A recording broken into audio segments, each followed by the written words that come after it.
സമ്മാനം 10,000 രൂപ. വെങ്കാട് സ്പോർട്സ് സെന്ററിൽ 4ാം സമ്മാനം 8,000 രൂപയിൽ തുടരും.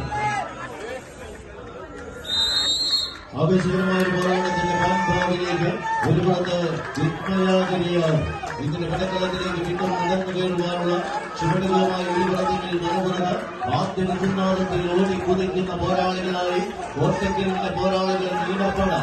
ആദ്യ വിജുനാഥം അനുകൂല മത്സരത്തിന്റെ ചുവടുറപ്പിച്ച തങ്ങളുടെ സംഘബലത്തെ വന്ന വഴിച്ചാറിയിൽ വിജയത്തിന്റെ തീരങ്ങൾ കൊണ്ട് തന്നെ തങ്ങൾക്ക് അനുകൂലമാക്കുന്ന പടയോട്ടത്തെയാക്കി മാറ്റി നീലപ്പട ചുവടുറപ്പിക്കുന്നുവെങ്കിൽ മറുപുറം വിജയത്തിന്റെ വരയിൽ തങ്ങൾക്ക് അനുകൂലമായൊരു പടയോട്ടത്തിൽ വേദി വിധാനിച്ചു നിൽക്കുന്ന മറ്റൊരു തരത്തിലും അണിഞ്ഞൊരുങ്ങിയ കളിക്കൂട്ടുകാർ കയറിയോടിന്റെ കളിയാളികൾ പോരാട്ടത്തിലേക്ക് ഇതിന്റെ പടക്കളം ചുവടുറപ്പിക്കുന്ന കാഴ്ചയിൽ അവസാന പത്തടിക്കരികിലേക്ക് ആരംഭ ചോദ്യത്തിന് ഉത്തരമെഴുതി കോട്ടയ്ക്കലിന്റെ പോരാളികൾ ഒരു പുറത്തെങ്കിൽ മറുപുറത്ത് കോട്ടയ്ക്കലിന്റെ കോട്ട പിടിക്കാനായി പടക്കളത്തിലേക്ക്